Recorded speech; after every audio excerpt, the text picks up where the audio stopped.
Assalamu alaikum. Welcome to another edition of Friday Night Live on Friday, the 13th of June, 2025. I'm your host, Abdul Akbar, and we're beaming out to the good people of Luton and surrounding areas tonight, and also to the good people of Nottingham, Sheffield, Derby, Peterborough, and the Midlands through our partner stations across the nation. Of course, joining me in the studio tonight also is Zafar. Assalamu alaikum. How's your week been so far? Alhamdulillah. Wow, I've got to say, Zafar, what an action-packed week it has been. Of course, we've just had news of the Iranian strikes that took place in the early hours of our morning. Quite a shock there, but maybe not surprising. Probably not. A bit underwhelming, though, but probably not. Yeah, indeed. Of course, as soon as I can see when the guests are online and my monitor is on, I will go to my guests in a moment. But you know what, listeners, we are going out and talking about a number of different topics tonight. We're going to be talking about the Gaza situation, of course. That's always in our hearts and minds, especially as things escalate. And of course, this whole US aid thing has been an absolute disaster. We'll be talking about that in a moment. In fact, with some very special guests, we'll be joined by Dr. Anas Takriti and also Sakleen Imam, and also Abrar, host of one of the programs here on Inspire FM. And also coming up a little bit later on in tonight's program, we're going to be talking about shifting global alliances and diplomacy in the Muslim world. And this is all connected to the situation with the Gulf states and how that is evolving as well. So stay tuned for that, because lots of things coming up on tonight's program and lots of analysis as well. So stay tuned for that. Also, we're talking about halal certification under scrutiny. There's a massive lobby out there right now. I would say Islamophobic lobby that really wants to get rid of halal meat, and they're using, they actually want to attack Muslims, and they're using halal meat as a tool.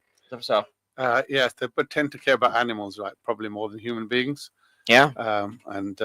Yes, they feel terrible about the fact that animals have been abused. Very strange indeed. And finally, we'll be finishing off tonight's program with a very important topic, touching on knife crime and youth in Luton, joined by a number of different people, including Robert Pulowski and Raheem Hussain, who are locals, and they're going to be sharing us their perspectives on what's going on with knife crime in Luton, and also the youth situation as it worsens, it seems, in Luton. More on that in about 40 minutes' time. Stay tuned. This is indeed Friday Night Live. But right now, I want to go straight on to our first topic, because I'm sure tonight Gaza is confronting a historic humanitarian collapse. Over 90% of its 2.1 million inhabitants have been displaced, and more than 55,000 Palestinians since October 2023, including upwards of 1,000 aid workers and journalists, have been killed.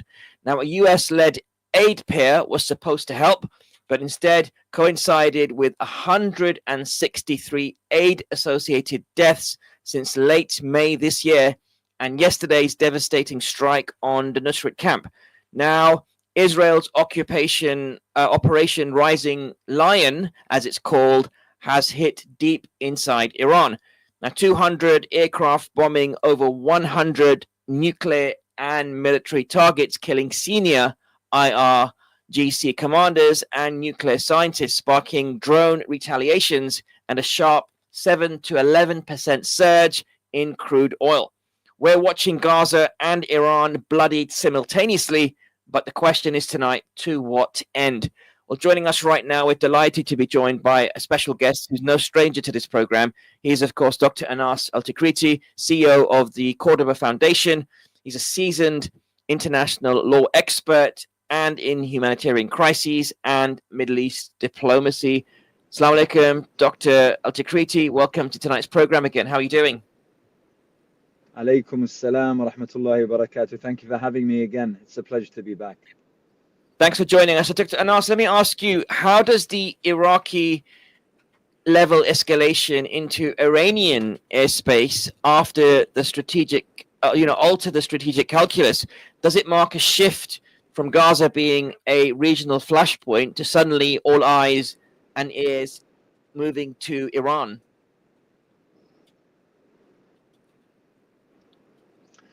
Bismillah ar-Rahman ar-Rahim. Thank you very much for having me. And, greetings to your co-presenter as well as to the listeners and those who are watching. We are in unprecedented waters. We are in quite remarkable times.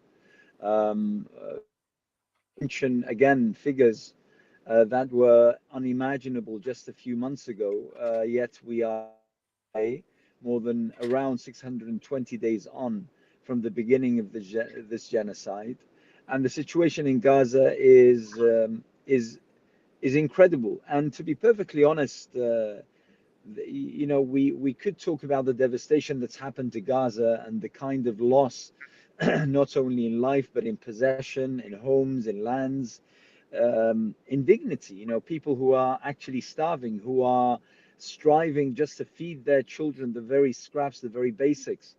But in all honesty, if there is a condemnation to be had, and of course it's the genocider, it's the murderer, it's the Zionist entity who is committing this, but also the world. We, myself included, we are watching what has happened. The great loss, probably the greatest loss of all, is the loss of our consciousness. It's the loss of our humanity. It's the loss of our dignity. It's the loss of our understanding and appreciation of what humanity absolutely means.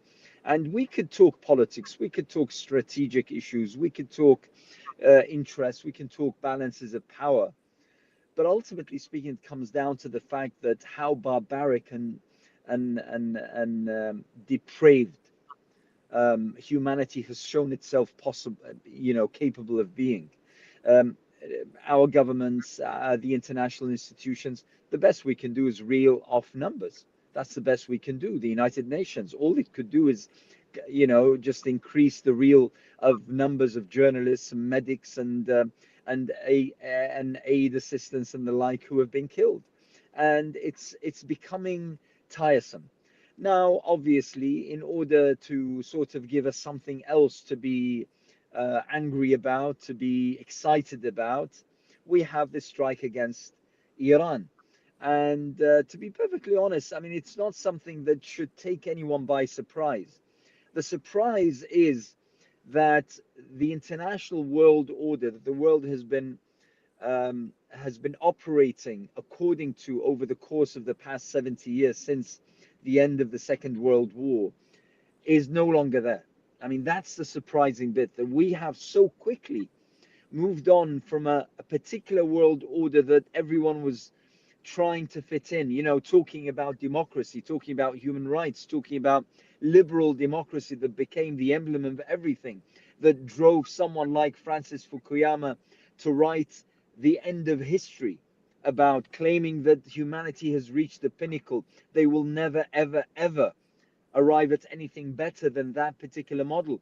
And now we're just scrapping that. No one's talking about democracy anymore. No one's talking about human rights anymore. No one's talking about equality anymore. And we have the catastrophe in Gaza, and Israel behaving like no one cares, in Iran and probably in other I mean, countries in some are the region. describing the Israeli government as like an out of control dog that's just going around the park, biting everyone. And That would be offensive to dogs. That would be offensive to dogs. Seriously, that would be offensive to dogs. No, no, no, yeah, no. It's far worse. This is mm, evil personified. This is mm, evil personified, and it must be said. And assimilating them to someone who's lost their mind, to animals, whether they be dogs or wolves, is just offensive to whoever, to the analogy. The powerful words, reality is that powerful words. we are seeing barbarism and Yeah. depravity like All we've right. never ever seen before. Doctor, and I stay there. Sorry to interrupt you, but I want to go into another guest, and I want to come back to you in a moment just to get some additional insights from you. But also joining us on the line, we've got Abrar, who's one of the presenters of another program we have here on Inspire FM. Abrar, are you there? Assalamu alaikum. Walaikum assalam. Yes, I'm here. Thanks for joining Zafar Saab and I. We're going to go to the double camera just to see Zafar Saab as well. So Abrar, your reactions to what's going on right now in Iran, and also were the people of South Asia expecting this escalation? Because it seems as though this is a very calculated move. Of course, Israel is unlikely to do anything on Iranian soil without the permission and blessing of its number one partner in these alleged crimes, America. And we could say that actually America could be the puppeteer that's actually doing this in order to secure a nuclear deal with Iran, especially Donald Trump coming out tonight saying, listen, Iran, if you don't want this to get worse, then let's make a deal and this can all stop. I mean, what are your reactions to what's happening and unfolding today and even tonight as the bombs are dropping right now? Yeah, thank you. First of all, Assalamu alaikum to your all listeners, and special to Brother Zafar. And I think I prefer to talk in Urdu because you have Urdu audience as well. जैसा कि आपने ये question, sorry. Sure, please go ahead. Wasn't expecting that, but go ahead. Okay. The situation between the Israel and Iran, कुछ अर्सा कबल आपने देखा होगा कि इससे कबल भी ईरान ने अटैक किया इसराइल के ऊपर, जिसके बाद काफ़ी टाइम से जो फ़लस्तीन का इशू है इसके ऊपर बिटवीन एंड इसराइल एक दूसरे के लिए थ्रेट थे। अब देखें कि जो इस वक्त इंसिडेंट हुआ इसका जो इम्पैक्ट है ये जस्ट मिडल ईस्ट के अंदर नहीं होगा, इसका इम्पैक्ट आफ्टर ईरान जो पाकिस्तान है, बलूचिस्तान है और दीगर जो कंट्रीज हैं उसके ऊपर भी होगा। और इस वक्त पूरी दुनिया जो है और स्पेशली जो इस्लामिक कंट्रीज हैं, ईरान अकेला नजर आ रहा है, उसके साथ कोई भी मुल्क नहीं है। उसकी रीजंस जो हैं उसमें ये चीज देखने को मिली कि इजराइल के अटैक के बाद आप देखें कि दुबई की पोजीशन क्या है, सऊदी अरेबिया कहाँ पे खड़ा है, पाकिस्तान एटमी ताकत है, इनकी जानिब से कोई भी सपोर्ट नहीं है। अमेरिका की हमेशा से डबल स्टैंडर्ड अमेरिका का रहा। पहले उन्होंने कहा कि वी डोंट नो कि इजराइल ने अटैक क्यों किया, उसकी जो है वो अपना डिसीजन है। और जब ईरान ने कहा कि हम इजराइल के ऊपर अटैक करेंगे तो फिर अमेरिका ने उसके ऊपर बयान दिया कि हम जो हैं हम इजराइल का साथ देंगे। तो इससे ये बात वाज़ेह होती है कि इजराइल और America are on the same page. और इस वक्त जो ईरान के अंदर सिचुएशन है वहाँ पे लिबरल्स को देख लें, बाकी चीज़ों को देखें, तो जिस तरह से डिमोलिश किया जा रहा है, जिस तरह से अटैक्स किए जा रहे हैं ईरान के ऊपर, और जो सिचुएशन है इससे पाकिस्तान भी जो है वो इससे महफूज नहीं रहेगा। दीगर कंट्रीज आप पहले से देखें, इजराइल जो है वो सीरिया देख लें, इराक देख लें, वहाँ पे उसने अपना कंट्रोल रखा हुआ। और जो एजेंडा था ग्रेटर इजराइल वाला, एज ए जर्नलिस्ट मैं ये देख सकता हूँ पिछले चंद सालों से, और आज जो स्पेशली अटैक किया गया तो इजराइल उस तरफ मूव कर रहा है जो उसका एजेंडा था ग्रेटर इजराइल वाला। तो अगर तो ईरान के ऊपर जो इस वक्त वॉर जारी है, ये इजराइल अगर इसमें सक्सेसफुल हो गया तो यकीनन जो पूरे रीजन की सिचुएशन है वो काफी चेंज होती हुई दिखाई दे रही है। Fantastic.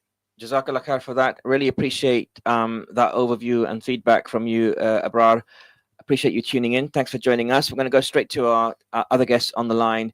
Sakleen Imam Saab, former BBC World Service correspondent, is also on the line right now. So we're going to go to him and also get Dr. Anas Al-Tikriti back on the line. So those two guests are going to come back on the line as well. So Sakleen Imam Saab, Assalamu alaikum. Thanks for joining us as well. Would like to get your reactions as well. Let's get Dr. Anas Al-Tikriti on the line as well. So Sakleen Imam Saab, your reactions first of all on what's unfolding in Iran and what you think is the strategic play that Israel is making right now. Is this a case of getting Iran whilst it is frankly down? I think it perhaps Israel has found a good opportunity or a window that Iran's proxies are weakened. Hezbollah is beaten, not entirely finished, but beaten. And Syria is taken over by the extremists supported by Turkey and West and Saudi Arabia. And Yemen is also weakened, but not weak enough not to retaliate. It would retaliate. So they thought perhaps it's a best opportunity to attack Iran. But strategically, the basic thing we have to understand, what is Israel's or US target to achieve by hitting Iran? If they wanted to roll back or destroy Iran's nuclear program, so that is still intact. And perhaps many more attacks of Israel cannot destroy it. So this has been proved now.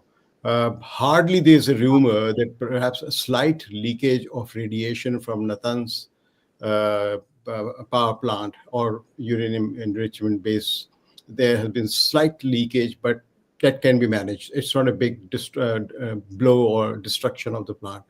Other nuclear installations are pretty safe so far. Some have not been attacked, and those who have been attacked, they are still intact. So the basic thing we have to understand strategically and from military point of view, that if the purpose of the war is to, destroy Iran's capacity to build a nuclear bomb or nuclear weapons, so that target has not been achieved.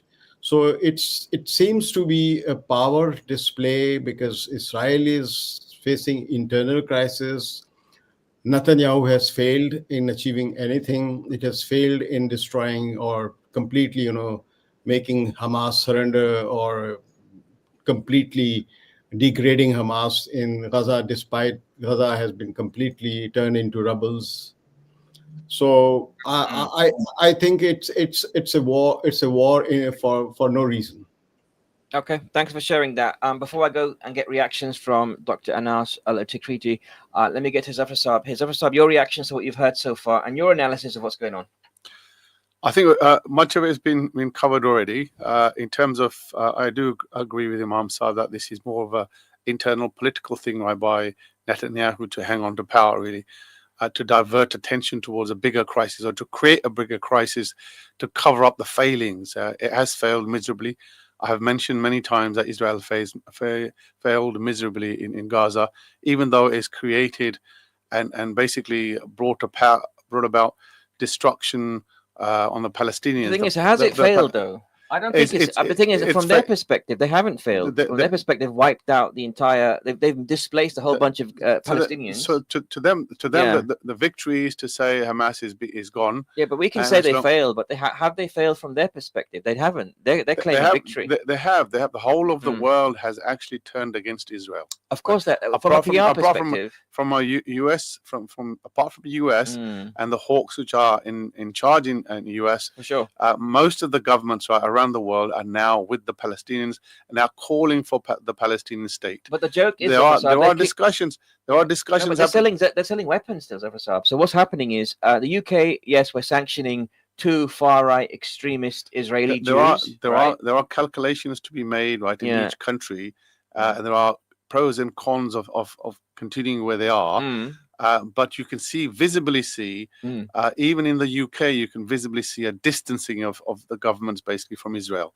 Today, right, what was the reaction of our government? We weren't involved. I don't know. I don't see our government distancing themselves at the moment. What I see them is taking very tiny steps because of the pressure. What you see basically, what you see is destruction which has been relayed to you. What you don't see is actually the human capacity for defiance. That human capacity for defiance has been basically manifested in the people of Gaza, and they have proven to the Israelis that they are not defeated.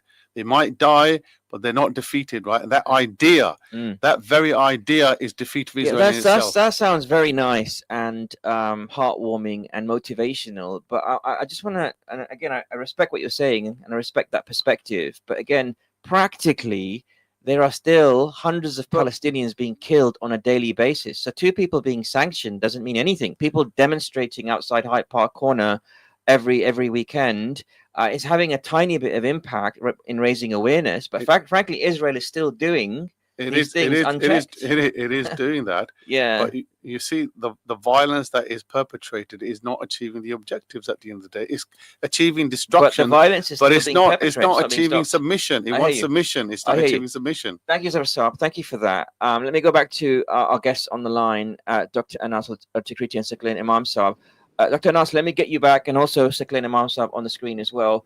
Let me get you back for your reactions to what Zafar Saab and I were talking about. I mean, the frustration that many people have that are observing this. Of course, everyone wants this to end. However, the Israelis continue to do what they're doing. They're almost in some kind of complex where, as far as they're concerned, what they're doing is okay. It's fine. They're defending themselves. The hostages have not been released, and therefore they can carry on doing what they want to do until the hostages are released. Frankly, from my perspective, even if the hostages are eventually released dead or alive, I think Israel will continue doing what it's doing. We can't trust this government anymore. I mean, your reactions.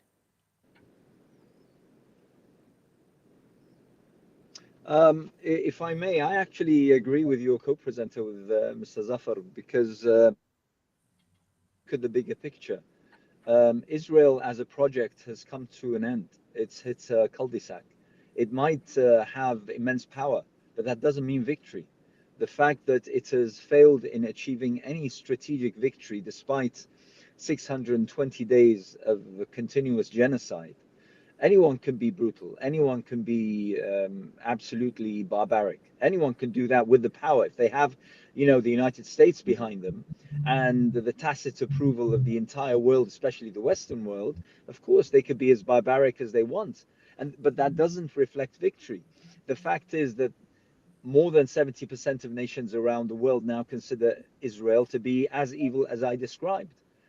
People who will lead this country, who will lead the United States in the next 20, 30 years, they have seen for themselves when they speak out criticizing Israel, what happens to them. They lose their jobs, they lose their university scholarships, they lose their reputations. They now understand how the world is built. And that's dangerous. Imagine the next leadership of America being anti-Israel, seeing for themselves, observing for themselves how Israel committed the massacre of our time. But the thing is, Dr. Anas, let me just challenge you on that respectfully. Because the thing is, we can imagine all we want. The reality is there hasn't been a single American administration since the Balfour Declaration that has been anti-Israel, and it probably won't be in the future. So long as America supports the actions the Israelis are taking, the Israeli government is taking, we're going to still be in this situation. So what I'm hinting at is not success. I'm not suggesting Israel has been successful. No, it hasn't, for sure. The hearts and minds war, they are losing right now, and it's turning against them, without a doubt. Large influencers like Piers Morgan, for example, who has been very pro-Israel since the October 7th situation began, he's now turned against them and he's querying them. And you only had to see, as I'm sure you've seen, the Bassem Youssef interview yesterday, which is, I recommend strongly everyone watches, because it's quite funny, but also it's quite serious in that hearts and minds are turning against Israel. Yeah. So they're losing that war. But in terms of their unchecked ability to keep killing innocent human life, that's going to go on, and that's continuing unless other countries step forward, like, for example, the Gulf nations, who are standing there aside, watching this all unfold, right? Other countries like Egypt, who claim to be peacemakers, are continuing for this to happen. So what's going to happen? How does the world stop Israel from doing what it's doing, which is continuing to kill Palestinians? That's not success. Well, with all due respect, my dear brother, if I may depart from being a politician, let me refer you to one of the surahs of our Quran, and that is Surah Al-Buruj. Surah Al-Buruj, whom most people know, is the story of a people who believed in Allah and were wiped out, were all thrown into a pit. Allah describes them as having achieved a huge victory.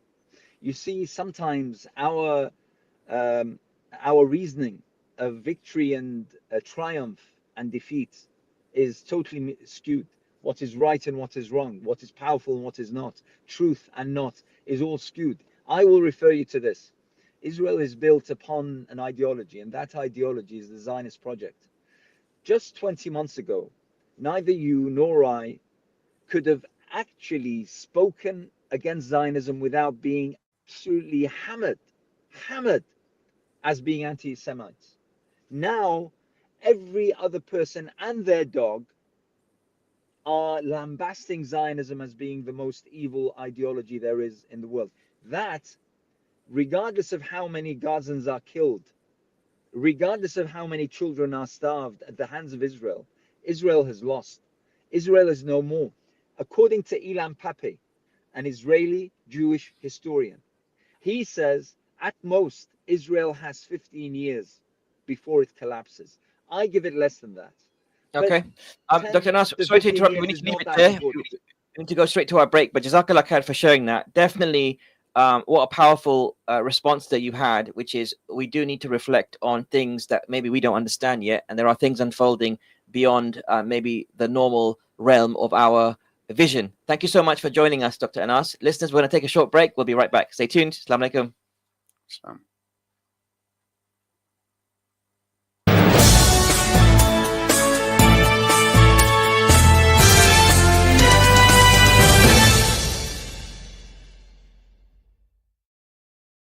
One FM.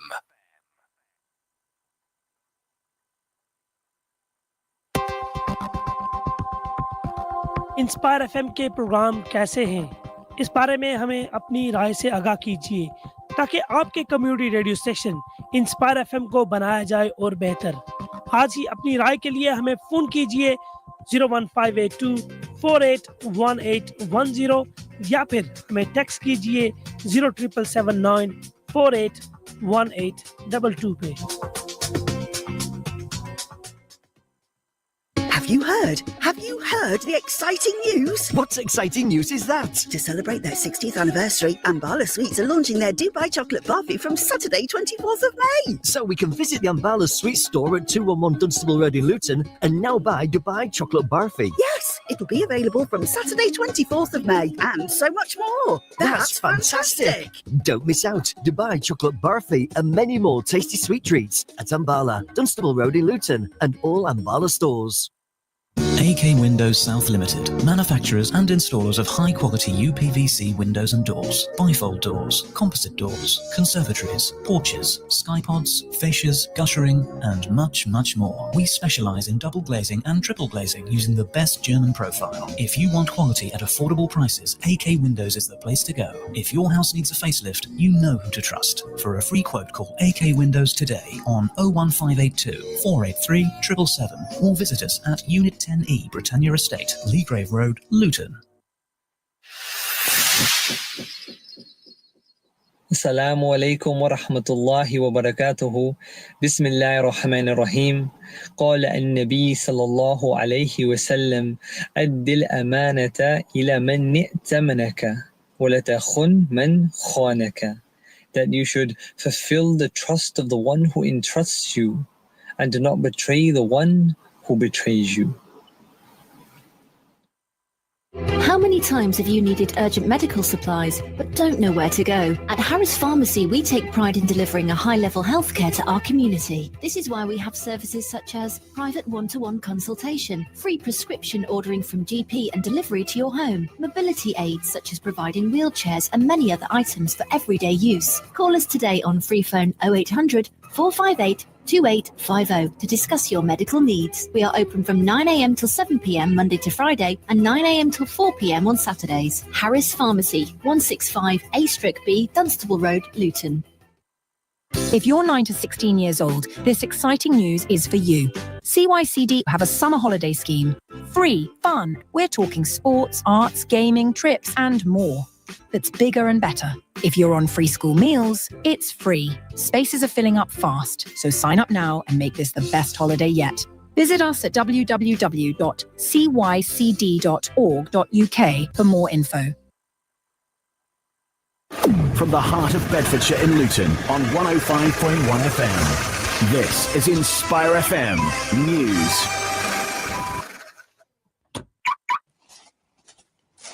Just because you've left your car, it doesn't mean you have to switch off.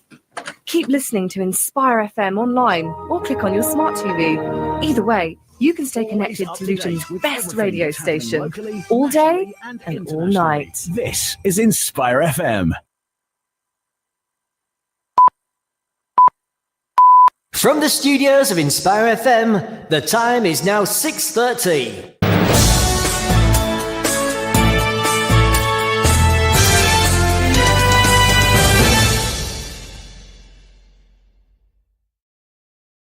To tonight's edition of Friday Night Live with me, Abdul Akbar, and Zafar Iqbal Saab. Of course, we're beaming out to the good people of Luton and surrounding areas tonight, and also to the good people of Sheffield, Nottingham, Derby, Peterborough, and the Midlands through our partner stations across the nation. Of course, it is Friday the 13th of June, and we are talking about the situation that's unfolding in Iran right now. And in case you haven't heard, Israel military is continuing to strike Iranian military targets. after it carried out waves of strikes on Iran overnight. So whilst you and I were in bed, Iran was getting hit in the head, quite literally.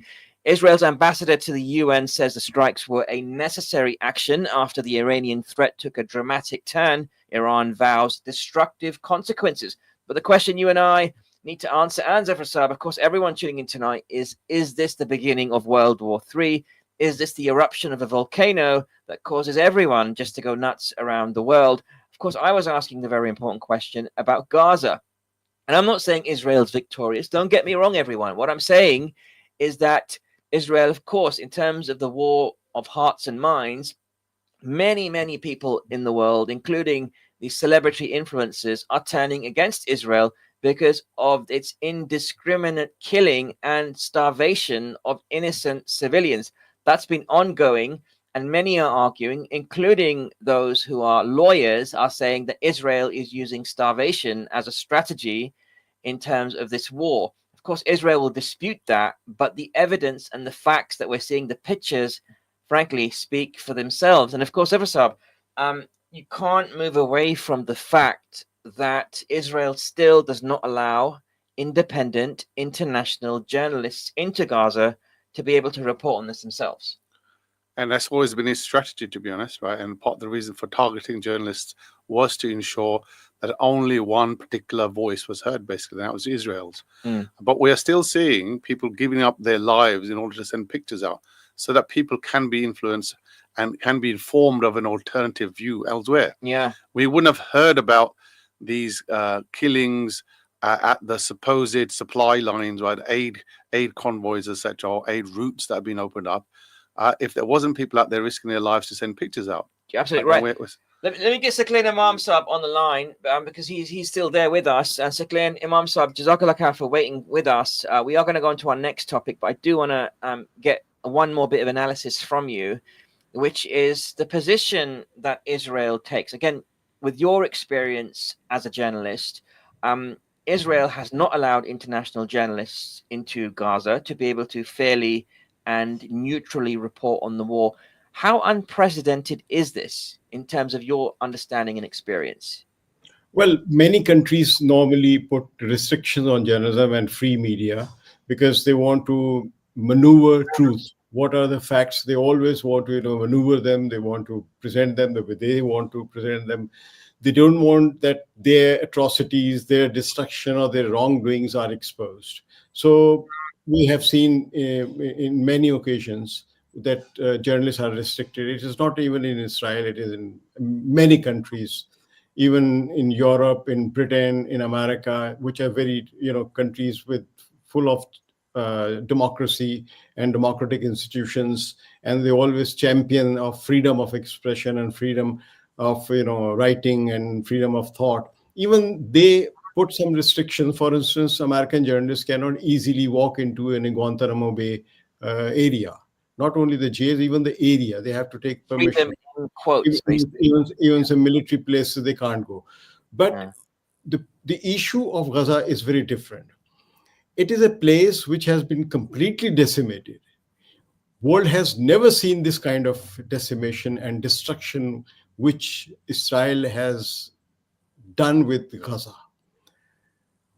It's such a shameful and I would say very unjust on the part of the world's free media that they can possibly collect many information through other sources, people going, people traveling, people coming, going for, for delivering aid, or even some Israeli activists who are human rights activists in Israel. They can tell so many stories.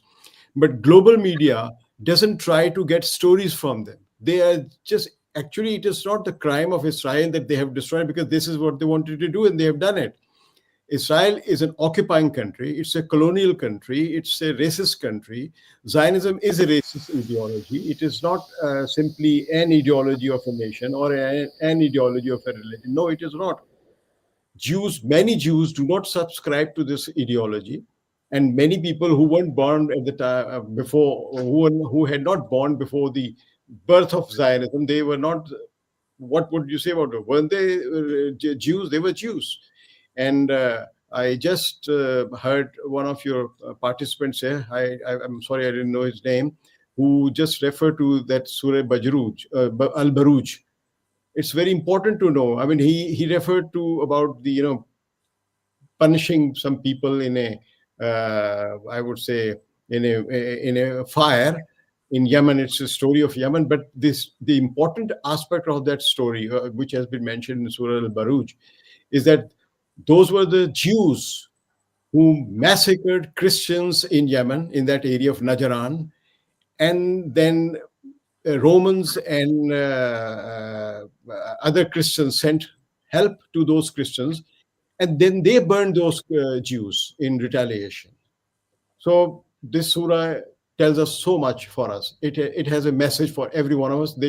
We should read this surah once again. Go home and read this surah. Very powerful. Thank you for sharing that insight. And of course, no one is advocating anyone doing anything like that, but these are metaphorical points that you're making of historical accounts in the Quran. Yeah, exactly. Yeah, absolutely. So what I mean to say that the world media should have penetrated there and collect the stories. People are coming and going. It's not 100% sealed area, but global media is waiting that if they allow us, we'll go. No, it's not your duty that if somebody allows you to go there and then you go there. You don't. Sure. This is not journalism. It is a public relationing. Israel will allow you to go there under their own escort. Yeah, they want to show you what they want to show you, right? Absolutely. And it's going to be doctored in terms of the route they take, and et cetera, et cetera. Listen, Sakleen Imam Sahib, it's always a pleasure to have you and our other guests as well, Dr. Anas Al-Takriti, sharing your analysis. It's just so insightful. I wish we had more time, but we don't. But thank you so much for joining us tonight and sharing your point of view. Thank you. Take care. Assalamu alaikum. All right, listeners, this is Friday Night Live with me, Abdul Akbar, and Zafar Iqbal Sahib. Of course, the situation in Gaza and Iran is going to continue. Who knows where we will be this time next week? We're going to keep covering this on this program and, of course, on the radio as well. So stay tuned. Keep listening. We're going to keep you informed on everything that's going on over the next few days. And, of course, Friday Night Live is always going to be at the front asking those tough questions. If you want to take part in tonight's program, the phone number is on the screen. It's 01582 481 822. That's, of course, if you're tuning in on Facebook or YouTube. You can listen to us on the radio, which you probably are right now in your car, 01582 481 822. Where do you think this is going next?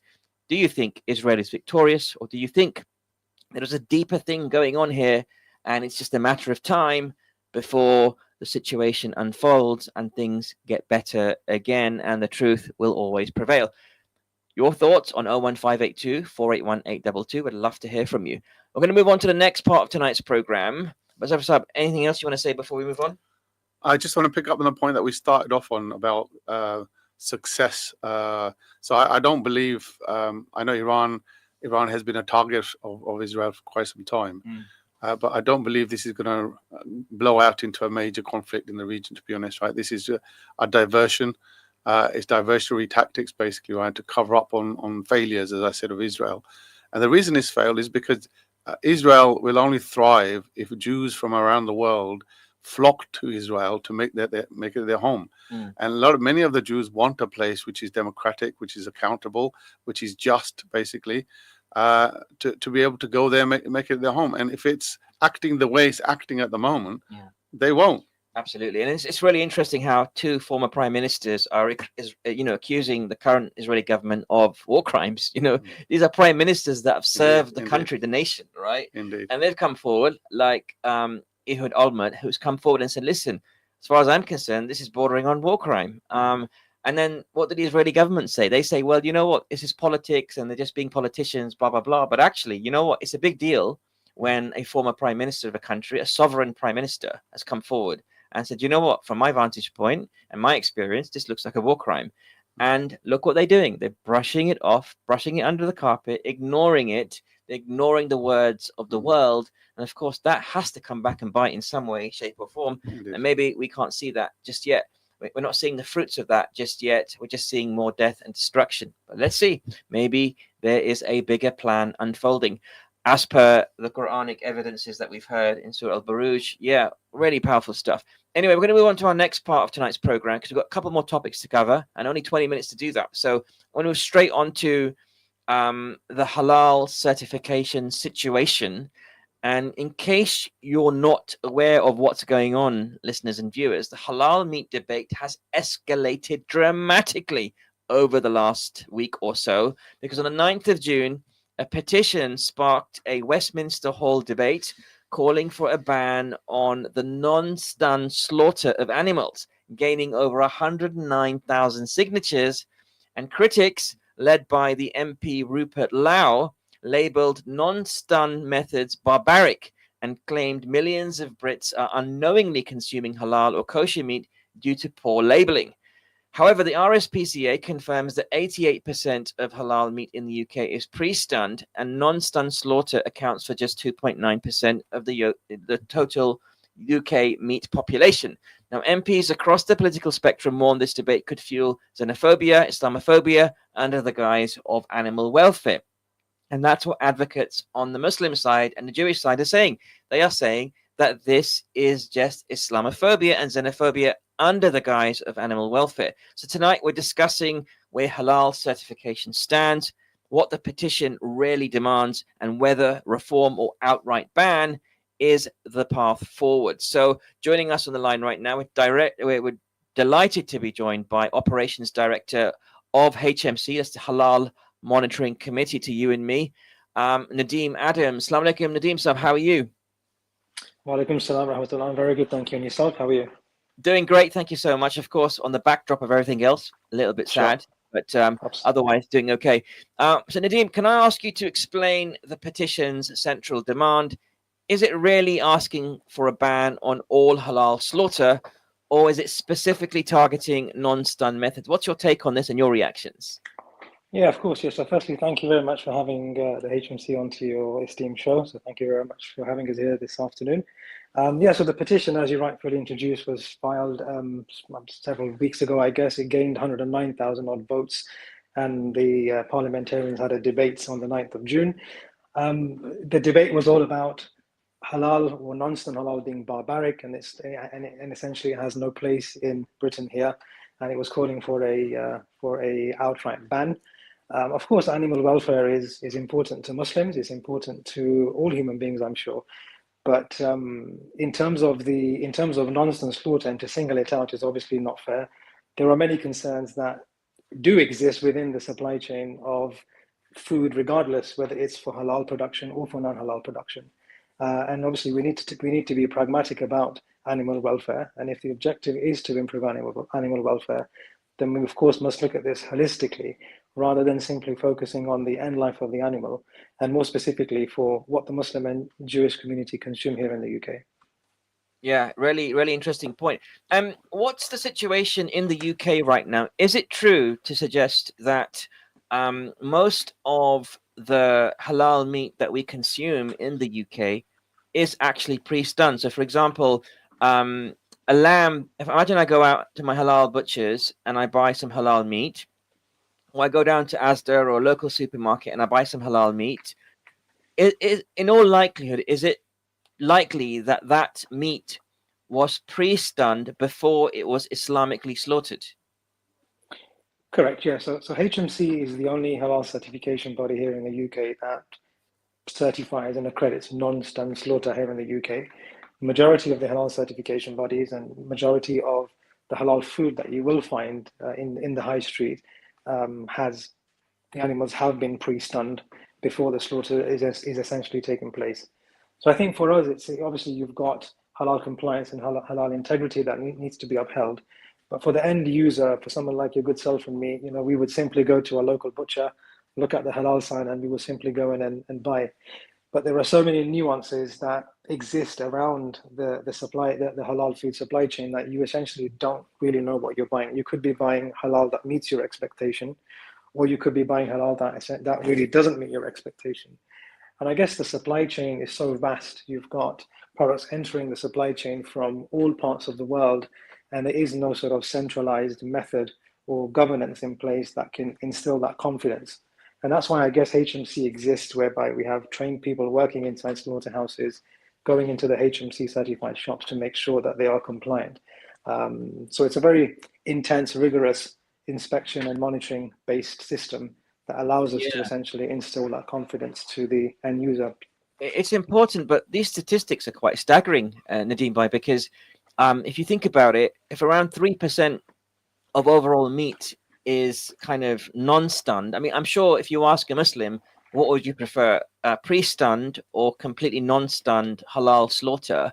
I'm sure we're gonna want non-stunned, right? We want to go for the halal method, which I personally think the halal method, the true halal method, which is non-stunned, is actually humane for the animal. But what's the HMC positioning on that, and why should we prefer non-stunned over stunned? So I know it's a debate here, but I'm curious to know what your thoughts are.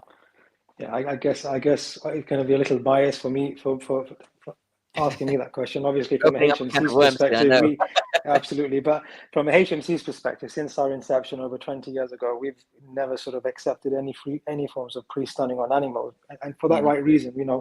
We have a religious exemption here in the UK where we don't have to stun the animal prior to slaughter. So essentially, we should be taking advantage of that religious exemption. And I guess when it comes to the provenance of the product, and you want to be as less ambiguous about what you're essentially consuming. And again, with food consumption, especially for Muslims who follow a halal diet, it's imperative that they are consuming a halal product.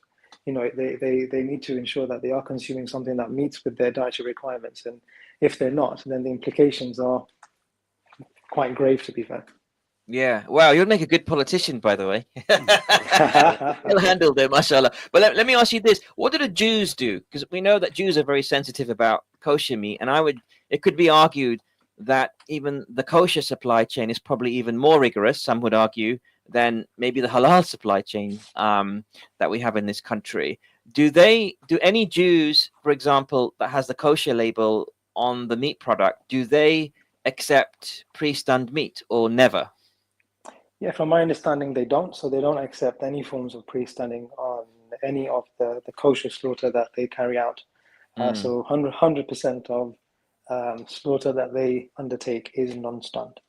My goodness. Can you imagine a situation, Zafar, where we're going to have to start eating kosher meat at this stage if they start banning Muslims? Absolutely. And there has been periods in the past when halal meat wasn't available that people did opt for kosher meat as well. So but we shouldn't be in that situation. Of course, I think it's going to get. They can ban it in this country, but it'll go to New Zealand, right, which is supplying increasingly more amounts of meat to the UK. So, it's the British farmers that lose out. Anyway, bit of a joke, isn't it? So, what do we do next? Because clearly, many are arguing, Nadeem Bhai, that this is not something that people care about, but they actually care more about other stuff. And that's really important. But anyway, we're going to wrap this topic up. And I want to thank you, Nadeem Bhai, for joining us. We're probably going to cover this topic a bit more as it develops in the future. Sure. Thank you very much for having us here. Thanks for joining us. Thank you so much. That was Nadeem Adam from Halal Monitoring Committee sharing their point of view on enjoying halal meat as it should be, which is non-pre-stunned versus pre-stunned. But again, that's a debate within the community and one that I'm sure will continue even after this program finishes. Indeed. All right. After that, we're going to quickly go on to our next topic, listeners, because of course we are going to move on to a very important topic. And we've talked about this topic before, which is about knife crime and youth in the UK and specifically in Bedfordshire here in Luton. And, Luton is indeed deeply troubled by rising youth violence. Weapon possession is 43% above the national average and 419 reported incidents this past year. Youth crime is up 34% in Bedfordshire. And you know what? We need honest answers and bold solutions. And joining us right now, we're joined by Robert Palowski, a former gang member turned artist, and also Rahim Hussain, who is youth mentor working with the police, schools, and communities in crime prevention. I think he's having some connection problems, but we're going to go straight to Robert right now, who's on the line. Robert, good evening. Robert, you there? I can see him, but I can't hear him just yet. I think he's got a bit of a a connection issue on his line. But Robert, if you can hear me whilst you sort out the signal in your vicinity, what sort of lived pressures push youth in Luton towards carrying a knife today? I mean, what's your take on that? All right, I think we're having some connection issues. Yeah. Maybe Robert, if you can try. Oh, there you are. There you are. We can hear you. Did you hear my question, Robert? Sorry. Can you guys hear me okay? Yeah, we can hear you now. Yeah, can you guys hear me okay? Yes. All right, I think we've got a bit of a delay with Robert. So what we'll do is we'll get Robert back on the line in a second. Maybe an audio, maybe. Whilst we can just sort that out. Apologies about that, Robert. It sounds like there's some bandwidth issues on your end. But Zafar, this is quite serious because it is very serious. You know, there's this crime happening everywhere, and I think even recently in Luton. Indeed. There's been a number of stabbings in the last week or so. There's a couple of stabbings that happened in Eid, and there's a stabbing yesterday. I heard basically Marsh Farm was stabbings in Eid, was there? Yeah, there's a couple of stabbings in Eid. What happened there? There's a couple of youths basically who got into some fight, and then knives were produced. Basically, was that the one outside Stockwood Park? That's the one. Okay, yeah. So there was apparently there was a knifing yesterday as well, right, in the Marsh Farm area. And it's becoming more and more prevalent, and it's really important to understand the drivers, like you said. What are the drivers for people carrying? Let me get Robert back on the line because I think we got him on audio. Robert, can you hear us? Yeah, I can hear you guys fine. Can you hear me now? Yeah, much better. Thank you so much. Appreciate you staying on the line with us. So, Robert, I just want to get this one question with you, if I can, which is, what are the pressures youth are facing from your vantage point, and why do they feel that they need to carry a knife? As Eversab was just saying, there was a knife incident yesterday in Marsh Farm. There was a couple of knife incidents over Eid outside Stockwood Park. Why are young people carrying knives more and more? See, it's a very multi-layered answer. Like growing up in care, I've met a very different array of people that have very many reasons as to people might do it. The number one cause is obviously drugs. When you do the whole drug dealing aspect of everything, knives are very much part of it, from protecting yourself to trying to obviously take other people's stuff, because you can't really call the police when you're in those sort of situations. So people kind of running up on a house that you might be selling from is very much a thing. But obviously there also goes into you got people who are just scared, you got people who want to make other people scared. It is a very multi-layered answer, and I think the number one thing I've learned, especially since kind of turning away from that life and trying to kind of make an impact, I've learned that the answer is usually different for a lot of people. As far as Luton is concerned, it really, I would say, it's the social climate. Another thing, especially with Luton, is a lot of people, even in Bedfordshire, I mean, I'm in Bedford right now, a lot of people that kind of started this aren't actually from here. There's a lot of people from London that, London's obviously, the Metropolitan Police is very much on their business. A lot of people come into places like Luton because they know it has a big population of drug users, and they'll come here and they'll set something up and they'll meet even young people, and then county lines aren't always people being sent from London. A lot of times it's somebody coming here and then having their own little setup.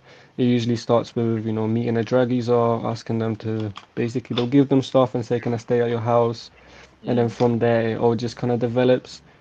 But yeah, it's very hard to answer. It has to sort of be on a case by case basis. I don't think. Yeah, no, thank you for sharing that, because there's a lot to kind of dissect there, and I feel like we haven't got enough time today. But hopefully we can get you back one day in the studio, and maybe a couple of other guests, and really deep dive into this topic. And I would love to hear your story as well, Robert, and understand where you were and how you got to where you are today, and how we can learn from that as well. Yeah, from obviously my story is quite long, to be fair. Why don't we do this? Sorry to interrupt you. We're actually out of time, but I'm going to get my producer to organize a longer segment with you and maybe get you in the studio. Is that all right?